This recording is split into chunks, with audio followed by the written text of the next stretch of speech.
1월 1일 설날입니다. 새해 복 많이 받으시기 바랍니다. 주님께서 주시는 복이 2023년 내내 우리 성도님들과 함께하기를 진심으로 바랍니다.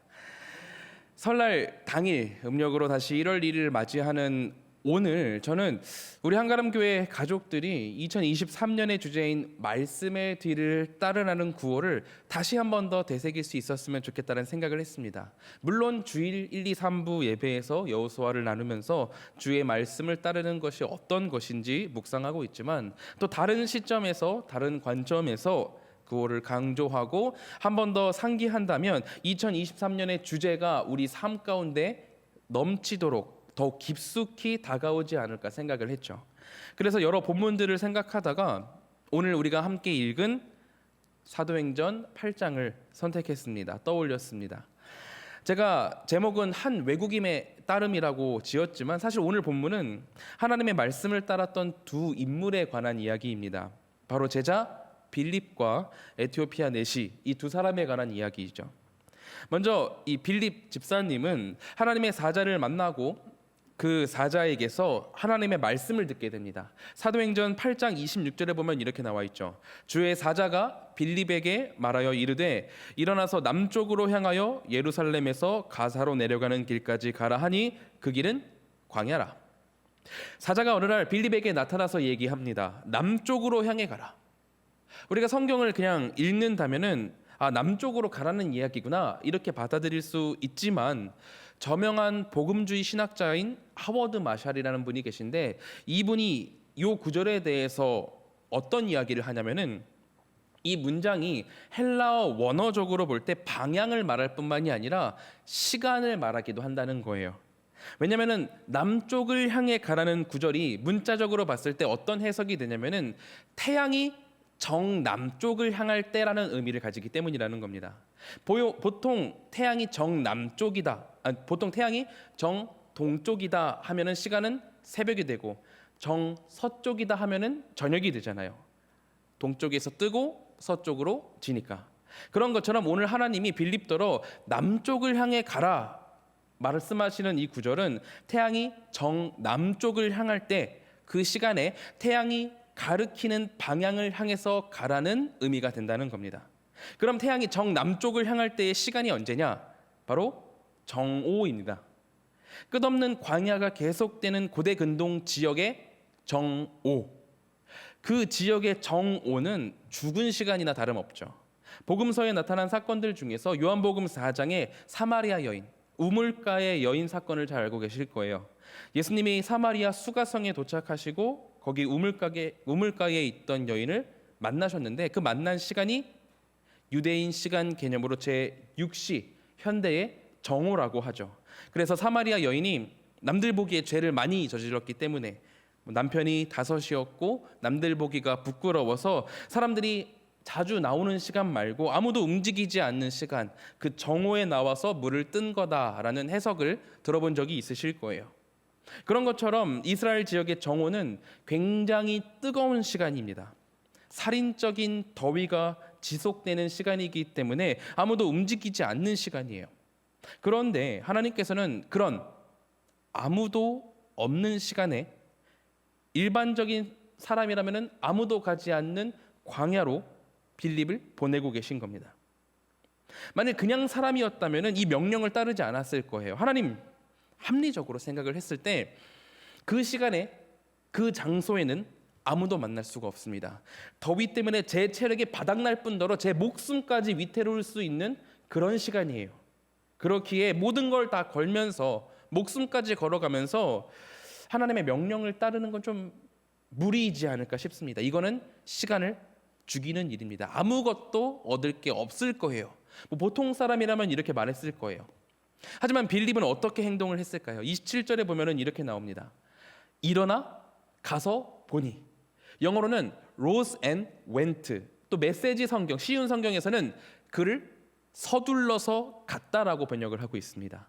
빌립이 하나님의 말씀을 듣자마자 어떤 걸 했냐면은 바로 일어나서 떠났던 거예요. 막 찌뿌둥하다 이러면서 기지개를 펴거나, 배고프니까 밥을 좀 먹고, 더우니까 우산 같은 것들을 좀 준비를 해서 가야 되지 않을까요? 이런 게 아니라 그는 말씀을 듣자마자 바로 일어나서 떠났습니다. 하나님의 명령에 반응해서 곧바로 순종을 했던 거죠. 오늘 본문의 에티오피아 내시도 마찬가지입니다. 빌립을 만나서 메시아 예수님에 대한 이야기를 들은 뒤 그는 이렇게 반응을 해요. 본문 36절입니다. 길 가다가 물 있는 곳에 이르러 그 내시가 말하되 보라 물이 있으니 내가 세례를 받음에 무슨 거리낌이 있느냐. 그가 말을 하는 거죠. 예수님에 대해서 알게 되었고 내가 그분을 믿기를 소망하는데 마침 여기에 물이 있으니 내가 세례받기 주저할 게 뭐 있겠냐는 거예요. 그는 바로 하나님의 백성이 될 마침표 찍기에 주저하지 않았습니다. 곧바로 하나님 앞에 목에 숙여서 하나님의 백성 되기를 공표하길 원했던 거죠. 이 사실은 설을 맞은 우리에게도 매우 중요합니다. 2023년 1월 1일 하나님께 한 해를 시작하는 예배를 드리면서 우리는 말씀의 뒤를 따르라는 명령을 받아들었습니다. 특별 기도회 내내 그 주제를 같이 묵상했고 지금까지도 4주 동안 계속해서 여호수아 말씀을 들으면서 하나님의 말씀을 뒤따르는 것이 무엇인지에 대해서 배우고 있습니다. 하나님은 우리에게 명령하세요. 말씀의 뒤를 따르라. 2023년 동안 이 주제를 마음에 품고 살라고 우리에게 명령을 주신 겁니다. 그런데 1월도 그것도 22일을 지난 지금 나의 모습은 어떠한가요? 하나님의 말씀에 즉각적으로 반응해서 그 뒤를 따라야 하는데 지난 시간들과 다를 바 없는 2023년을 살아가고 있는 것은 아닌지 우리는 스스로 다시 한번 점검해 볼 필요가 있습니다.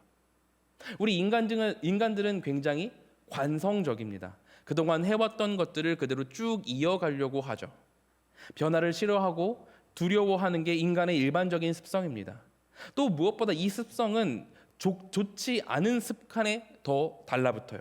뭐 늦잠을 자는 거, 늦은 밤에 뭘 먹는 거, 담배나 술 이렇게 우리를 파괴하는 일들에는 쉽게 관성이 붙죠. 하지만 빌립은 하나님의 명령을 들었을 때 변화되길 주저하지 않았습니다. 그 자리를 박차고 일어나 떠났습니다. 명령을 듣자마자 곧바로 떠났어요.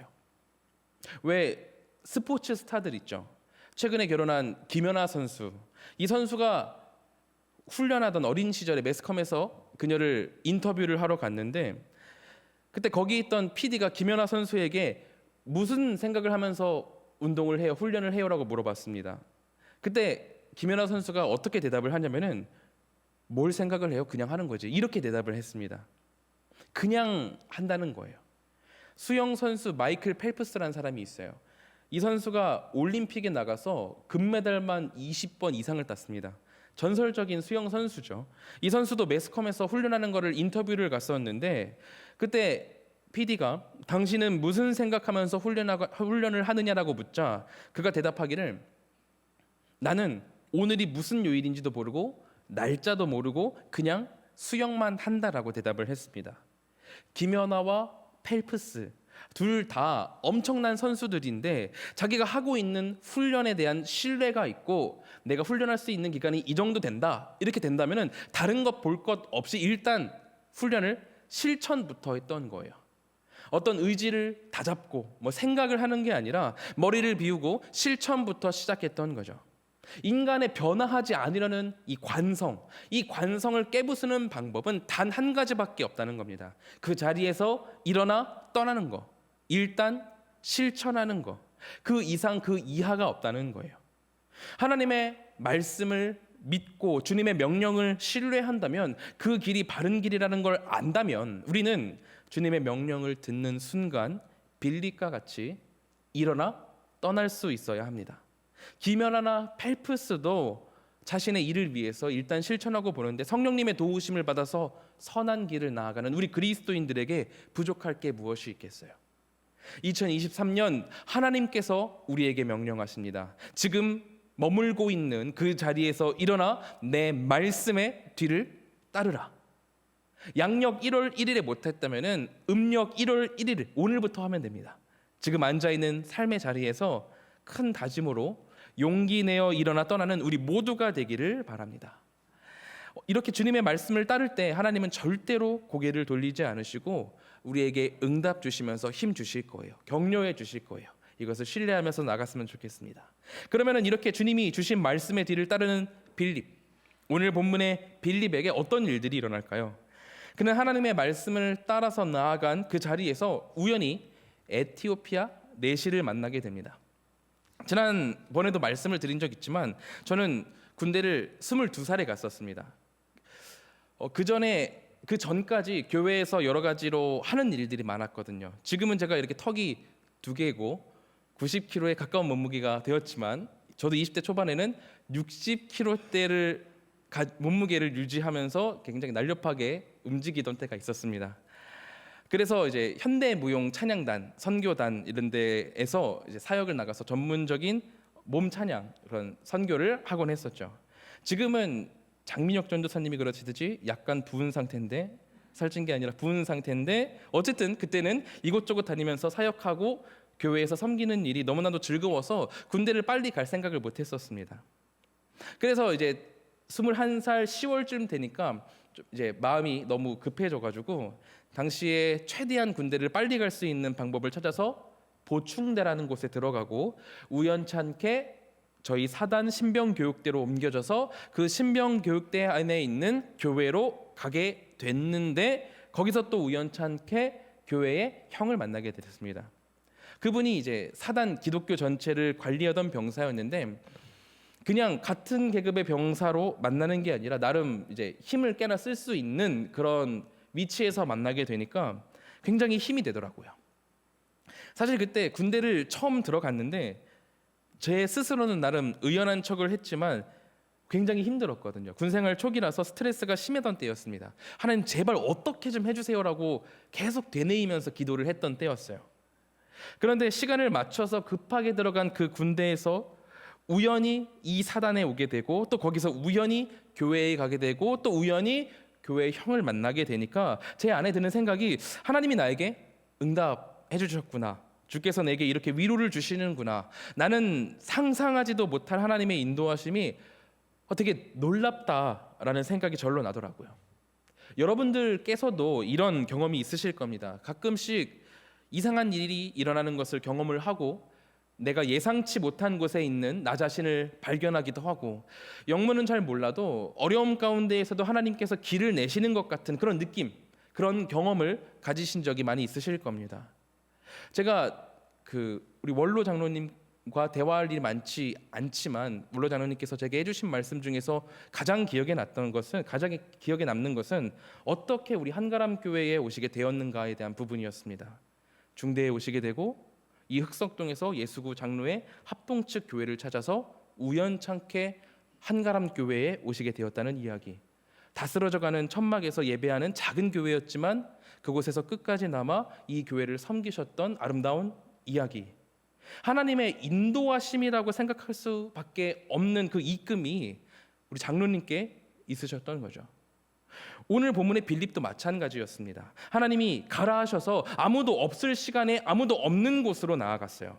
근데 거기서 에티오피아 내시를 만나게 되죠. 그리고 우연찮게 내시가 하나님의 말씀에 대한 궁금증과 갈급함이 있었고, 빌립이 그에게 그 궁금함과 갈급함에 대한 메시지를 메시아 예수 그리스도를 던지자 내시는 바로 예수님의 제자 되기를 자처하게 되었죠.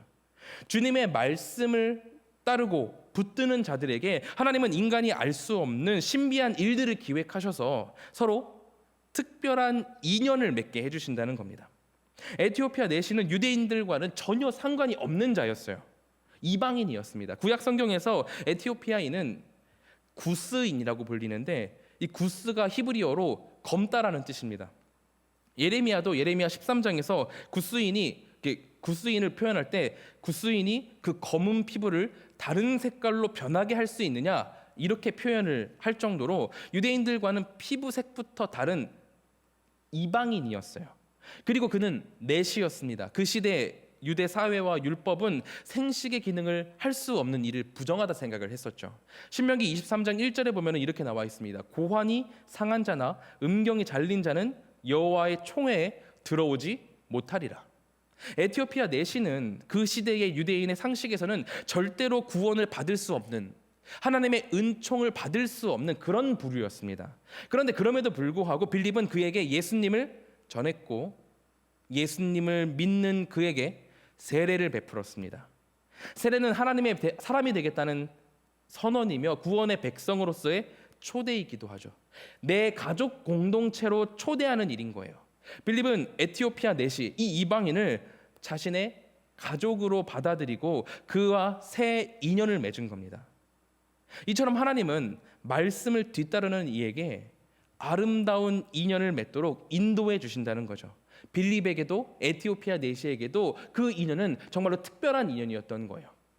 2023년을 살아갈 우리 한가람 모든 성도님들께 이 인연이 함께하기를 소망합니다. 가끔씩 제가 스스로 그냥 혼자 앉아서 우리 한가람 교회 성도님들을 생각을 하면은 참 감사하다라고밖에 표현할 게 없습니다. 물론 우리가 서로 고쳐야 할 부분이 있고 해결해야 될 문제들이 있지만 그럼에도 제가 처음 한가람에 왔었던 그때나 그리고 6년 차를 맞이하는 지금이나 우리 성도님들은 변함없이 굳은 믿음을 가지고 또 공동체를 사랑하고 섬기고 계시거든요.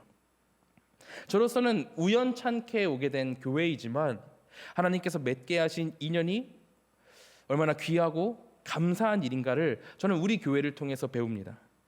이런 것처럼 말씀을 굳게 붙잡고 뒤따르는 우리 성도님들께도 2023년 귀한 인연들이 가득한 한 해가 되기를 바라요. 끊어진 인연은 다시 연결이 되고 또 우리 공동체를 환기시킬 좋은 새로운 인연이 맺어지기를 바랍니다. 특히 코로나로 인해서 인원이 줄어들고 모두의 신앙이 약해지고 있는 이때에 이곳에서 남아 함께 예배하는 우리가 더욱더 말씀의 뒤를 따르기에 열심을 낸다면 하나님은 여러 우연찮은 일들을 통해서 떠났던 이들을 우리 한가람 공동체로 부르시고 그들이 이곳에 정착하게 하실 것입니다. 또 이곳이 허물어지고 새로운 교회가 지어져 새 성전을 맞이하게 될 때 우연을 가장한 하나님의 인도하심이 우리 한가람에 불어들어서 새 인연들을 맺게 하실 거예요. 저는 주님께서 좋은 인연을 우리 한가람 공동체에 맺게 해주실 것을 굳게 믿습니다. 정말로 굳게 신뢰해요. 우리 한가람 공동체가 60년간을 하나님의 말씀을 뒤따르며 노력해 왔기에 하나님께서 절대로 우리를 외면치 않으실 것이라 생각을 합니다. 그리고 또 본문을 보면은 하나님은 인연을 안배하시기도 하는데 하나님이 안배하시는 것은 인연뿐만이 아니라는 것을 보게 됩니다. 아까 읽었던 36절을 보면은 어떤 일이 일어나냐면은 길을 가다가 물 있는 곳에 이르렀다고 나와요. 그들이 걷고 있던 길은 광야였고 광야는 지평선 저 끝까지 생명력이라고는 존재하지 않는 그런 삭막한 곳입니다. 거기는 걷다가 여기 우연히 물가가 있네 뭐 이런 말이 나올 수가 없는 곳이에요. 그런데 그들이 이야기하는 동안 정말 희귀한 확률로 물가에 도착을 하게 된 겁니다. 그리고 그렇게 우연히 도착한 물가에서 내시는 세례를 받게 되죠. 내시는 비유대인 중 거의 처음으로 세례를 받게 된 인물이지만 오늘 내시 이후로 이방인들에게 자유롭게 신앙이 전파되기까지는 조금 시간이 필요했었습니다. 그마저도 이방인들에게 세례를 주는 게 맞니 안 맞니 하면서 막 예루살렘 공회에서 이런저런 잡음들이 막 있기도 했었거든요. 그렇기 때문에 이 먼 거리에서 에티오피아에서 예루살렘으로 온 이 내시가 지금 세례를 받지 않는다면 아마 영원히 받지 못할 상황이 될 수도 있었겠죠. 그렇기에 이 상황에서 이때 물이 옆에 있었다는 것은 세례를 위한 주님의 안배하심이라고밖에 생각할 수 없는 거예요. 그러므로 하나님은 말씀을 뒤따르는 자에게 좋은 인연도 맺게 해주시지만 내시가 세례를 받을 수 있도록 물을 준비하시듯이 하나님의 일이 진행될 수 있게 형통하도록 인도해 주시기도 한다는 겁니다. 제가 지금 말씀드리는 게 그냥 마냥 하나님의 말씀을 잘 들으면 물질적인 복이 얻게 된다, 뭐 잘 되고 부자가 된다 이런 기복신앙을 말씀드리는 건 아닙니다. 하나님께서 당신의 일을 하시기 위해서 위대하신 하나님의 능력으로 주님의 뒤를 따르는 우리의 앞길이 끊겨서 하나님의 일이 무산되지 않도록 형통하도록 인도해 주신다는 거죠. 제가 청년일 때 청년부에서 러시아 단기 선교를 간 적이 있습니다. 그때 미리 여권을 걷어가지고 표를 끊어뒀거든요. 저도 그때 20대 초반에도 여전히 저는 방을 어지럽히고 사는 사람이라 가지고 온 방 구석을 다 뒤져서 구석탱이에서 여권을 찾아서 제출을 했었습니다. 그리고 출국 당일 저는 공항에서 우리 팀 리더에게 여권을 받아다가 출입국 심사대로 나아갔죠. 근데 그 출입국 심사대에서 제가 거절을 당해요. 이게 어떻게 된 일이냐면은 제가 이전에 여권을 한번 잃어버려가지고 전에 쓰던 여권을 도난 분실 신청을 해놓은 거죠. 그리고 새로 만들었던 거예요. 그런데 이게 이제 시간이 많이 지나고 러시아 선교를 간다고 방을 막 뒤집어서 여권을 찾았는데 이 찾은 여권이 잃어버렸던 여권이었던 거죠. 다들 이제 입출국 그 심사대를 지나가지고 들어가는데 저만 이렇게 여권만 들고 이렇게 혼자 서서 어떡하지 이러고 있었습니다. 다시 밖으로 나왔어요. 팀이 난리가 났습니다. 가방도 이게 단체이기 때문에 장건진표에 장건진 가방 이게 아니라 장건진표에게 손에 잡히는 대로 막 넣었던 거예요. 그래가지고 다른 사람 가방 들고 밖으로 나와가지고 멍하니 서 있었어요. 그냥 비행기 표도 이제 잃어버린 여권으로 산 거기 때문에 그냥 날려버린 거죠. 제 잘못 때문에 손실도 손실이고 단기 선교가 엉망이 됐습니다. 저도 그때 어린 나이였기 때문에 너무 당황스럽기도 하고 상심이 돼가지고 팀 다 보내고 공항에 혼자 앉아 있는데 이걸 어디서부터 수습을 해야 될지 모르겠더라고요. 이제 울상으로 앉아서 한숨을 푹푹 쉬고 앉아 있었습니다. 그런데 그때 무슨 일이 일어나냐면은 항공사에서 저한테 말을 걸어오더라고요. 그 사람이 이제 저한테 지금 보니까 당신이 봉사활동 팀인 것 같은데 이게 100% 되는 건 아니지만 자격이 맞으면 발급해주는 이 긴급 여권이라는 게 있다는 거예요. 긴급 여권 처음 들어보셨죠? 이게 뭐냐면은 오늘 신청하면은 24시간 내에 단수 여권이 새로 발급이 되는 건데 긴급한 발급이 필요하다고 판단될 때만 내주는 거거든요. 제 상황이 여권 심사에서 봤을 때 긴급한 상황이 될지 안 될지조차 몰라가지고 항공사 직원도 감당할 수 없는 그런 상황이었습니다. 그래도 저는 급하니까 도전은 해봐야 되지 않겠냐 생각을 하고 발급 요청을 했습니다. 다행히도 이게 발급이 되었고 저는 다음날 홀로 러시아로 출발을 할 수 있었습니다.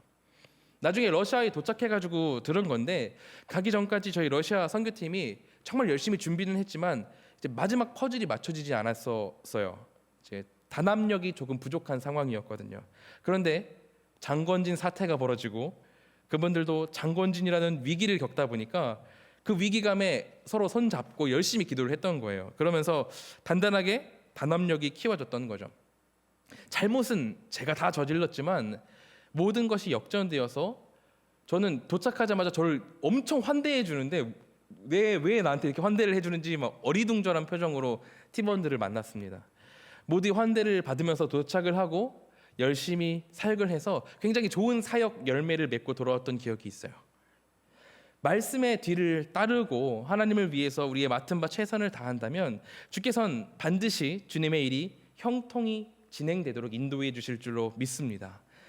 요셉의 앞길을 인도하셔서 노예를 총리로 만드시고 또 요셉이 모아둔 애굽의 곡식을 통해서 이스라엘 예수님이 오실 그 족보가 끊이지 않도록 인도하셨던 우리 하나님의 인도하심처럼 또 바울이 선교 여행을 하는 동안 끊이지 않도록 지원을 계속했던 수많은 성도님들처럼 우리가 말씀의 뒤를 따른다면 우리의 주일학교, 선교, 봉사, 구역 그 모든 것에서 하나님은 부족함 없이 넉넉하게 채워주실 거예요. 이 모든 것들을 신뢰하며 나아갈 수 있어야 한다는 거죠. 다시 본문으로 돌아와서 39절을 보면은 또 이렇게 나옵니다. 둘이 물에서 올라올새 주의 영이 빌립을 이끌어 간지라 내시는 기쁘게 길을 감으로 그를 다시 보지 못하니라. 이 본문을 정말로 많이 의역을 해둔 메시지 성경을 보면은 요거를 이렇게 해석을 해놨습니다. 그들이 물에서 올라올 때 하나님의 영이 갑자기 빌립을 데리고 가셨다. 그 후로 내시는 빌립을 보지 못했다. 그러나 그는 개의치 않았다. 그는 애초에 얻으려던 것을 얻었고 더없이 행복한 마음으로 길을 갈 수 있었다. 내시가 세례를 받고 빌립과 함께 물에서 올라올 때 하나님께서 갑작스럽게 빌립을 인도해 가셨습니다. 빌립을 바람을 불어서 날려셨다든지 순간 이동을 시키신 건지 그것은 알 수 없지만 우리가 확실하게 알 수 있는 것은 빌립과 내시는 다시는 만나지 못했다는 것이고 그럼에도 내시는 믿음을 얻었고 행복한 마음으로 고향으로 돌아갔다는 겁니다. 내시는 신앙의 선배인 빌립을 다시는 만나지 못했지만 그럼에도 그가 얻은 구원의 지혜가 충만하고 풍족해서 그 지혜를 얻은 것만으로도 기뻐했습니다. 제가 만일 내시라고 한다면 신앙을 전해준 선배가 갑작스럽게 사라지고 다시는 만나지 못하게 됐을 때 굉장히 불안했을 것 같아요. 고향을 돌아가서도 이 얻은 신앙을 어떻게 해야 될지, 어떻게 나눠야 될지, 누구랑 나눠야 될지, 어디서부터 시작을 해야 될지 모르는 좌절이 있었을 것 같습니다. 그리고 지금의 저를 생각하면은 신앙의 위기에 올 때마다 이것저것 기댈 곳이 필요할 것 같은데 그러지 못하니까요. 그럼에도 오늘 본문의 내시, 에티오피아 내시는 기쁨을 얻고 행복감을 가지고 고향으로 돌아갔죠. 말씀의 뒤를 따르는 내시에게 그 말씀을 뒤따른다는 사실, 그 사실 하나만으로도 큰 기쁨이 있었다는 거예요. 성경의 수많은 인물들이 하나님의 말씀을 따르면서 사명을 향해서 기쁘게 나아갔습니다. 수많은 선교사님들이 하나님의 말씀을 따라서 선교 활동에 기쁘게 참여하셨고 참여하고 계십니다. 이것은 우리에게도 마찬가지예요. 하나님의 말씀을 뒤따르는 자에게는 그의 상황을 넘어선 큰 기쁨이 주어지게 된다는 거죠. 상황이 우리를 흔들더라도 우리 그리스도인들이 미소를 잃지 않고 사역들을 감당해낼 수 있는 것은 말씀을 뒤따를 때 채우시는 하나님의 은혜가 내 힘들보다 더 깊기 때문이며 그 사랑이 내 생각을 아득히 뛰어넘기 때문이잖아요. 주일에 밖에 나가면은 주차 봉사하시는 집사님들이 계십니다. 집사님들 뵈면 저는 사실 좀 무서워요. 나름대로 웃으면서 인사를 드리면은 이렇게 반응을 해주시거든요. 근데 또 제가 이렇게 몇 발자국 내려와서 다시 이렇게 고개를 돌아서 집사님들을 바라보면은 봉사팀들끼리 이야기를 나누시면서 웃으시고 즐겁게 봉사하시는 게 느껴집니다. 보입니다. 이렇게 추운 날씨고 힘든 봉사임에도 불구하고 즐겁게 또 꾸준히 봉사하시는 거 보면은 참 대단하다 이런 생각이 들곤 해요. 우리 집사님들이 주차하는 게 즐거워서 그렇게 웃으시면서 꾸준히 봉사하시는 건 아닐 거잖아요. 운전이 너무 행복해 이런 건 아니실 거잖아요. 하나님의 말씀을 따라 섬기고 내 교회 공동체를 위해서 섬기시니까, 하나님의 말씀을 따라 봉사하시니까 주님께서 기쁨을 불어넣어 주시는 것이라 생각이 됩니다. 하나님께서 주신 기쁨이 집사님들께 있는 거죠. 이것과 같이 우리 모두가 말씀을 따라 행함으로 새해에는 어떤 상황을 맞던 기쁨으로 나아가기 바랍니다. 하나님을 믿고 따르는 일에 즐거움마저 없다면 얼마나 비참해요. 하나님은 당신의 길을 따르는 자들에게 형통과 기쁨이 가득하게 하십니다. 이것을 기억하며 기쁨으로 나아가기를 소망합니다. 이제 마지막으로 하나님의 명령을 따라 나아갔던 빌립, 이 빌립은 주님의 말씀을 따라 40절에 보면은 가이사랴에 이르렀다고 나와 있습니다.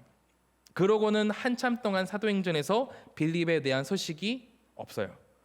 그럼 이 9절 이후 빌립의 행방이 어디에서 나타나냐면은 사도행전 21장에 나옵니다. 21장 8절을 제가 읽겠습니다.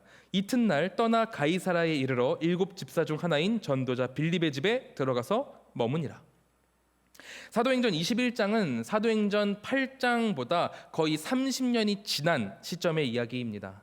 바울이 복음의 증언을 마무리하기 위해서 자신을 노리는 유대인들이 득실득실한 예루살렘으로 향하는데, 예루살렘으로 가기 전 마지막으로 있던 곳이 바로 가이사랴 빌립의 집인 거예요. 하나님께서 8절에서 빌립을 가이사랴로 보내시고 그로부터 30년이 지나 21장에 오기까지 빌립은 바울의 마지막 여정을 맞이하기 위해 하나님의 말씀을 따라 30년 동안 가이사랴에 머물고 있었던 거예요. 그가 가이사랴에 있었기에 바울이 마지막으로 머물 곳이 있었고, 거기서 어떤 일이 있을지, 하나님이 인도하실 어떤 일이 있을지 예언을 들었으며 모두가 바울을 위해서 더 간절하고 비통한 마음으로 중보기도할 수 있었습니다. 빌립은 30년이 지나서야 하나님이 나를 왜 이곳에 보내셨는지를 알게 됐던 거죠. 지금 하나님께서 말씀의 뒤를 따르라 명령을 하시고 우리 공동체에 아무런 변화를 일으키지 않으실 수도 있습니다. 아무런 변화가 없을 수도 있어요. 그것은 하나님의 결정이고 하나님의 권한이니까요. 다만 우리가 알고 믿는 것은 빌립을 30년 지나서 사용하셨던 것처럼 우리도 지금은 혹은 한동안 사용되지 못할 수도 있지만 아무런 응답을 받지 못하게 될 수도 있지만 결국에서는 하나님께서 응답하시고 우리를 사용해 주실 것이라는 것, 하나님께서 우리를 인도해 주실 것이라는 것, 그것만큼은 우리에게 확실한 믿음으로 있다는 거죠. 그러므로 의심하지 말고 강한 믿음으로 말씀의 뒤를 따르는 우리가 되기를 바랍니다. 주님은 당신의 말씀을 절대로 파기하지 않으시고 끝까지 지키시는 분이십니다. 잊지도 않으시고 쉬지도 않으시는 전지전능한 분이 나의 아버지, 우리 하나님이세요.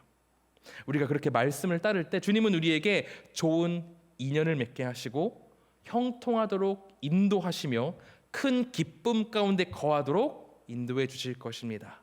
이 모든 것이 함께하는 설날 그리고 2023년이 되길 진심으로 축원합니다.